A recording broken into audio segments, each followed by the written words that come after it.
గానీ, లోకేష్ బాబు గారికి గానీ మేము విజ్ఞప్తి చేసేది పార్వతీపురం మన్యం జిల్లాలోని 2026 ఖరీఫ్ సీజన్కు అవసరమైన అన్ని రకాల విత్తనాలు, ఎరువులు, యూరియా సమృద్ధిగా అందుబాటులో ఉన్నాయని జాయింట్ డైరెక్టర్ రవీంద్రబాబు తెలిపారు. రైతులు అధికంగా యూరియా, డీఏపీ వినియోగించకుండా భూసారాన్ని కాపాడేందుకు ఎకరానికి ఒక బస్తా SSS సూపర్ ఫాస్ట్ ఎరువును ఉపయోగించాలని సూచించారు. దీనివల్ల పంట దిగుబడి పెరగడంతో పాటు రైతుల పెట్టుబడి కూడా తగ్గుతుందని పేర్కొన్నారు.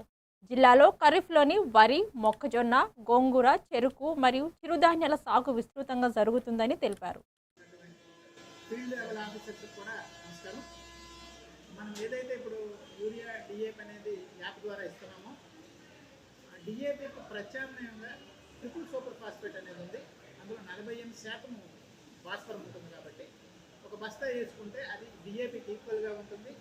డిఏపితో సమానమైనటువంటి రేటు ఉంది కాబట్టి రైతులు ఇది గమనించి ఎటువంటి ఇబ్బంది పడకుండా పంటకి ట్రిపుల్ సూపర్ ఫాస్ఫేట్ కూడా వాడుకోవాల్సిందిగా కోరుతున్నాం. దీన్ని కూడా మన ఆర్ఎస్కే ద్వారా ప్రైవేట్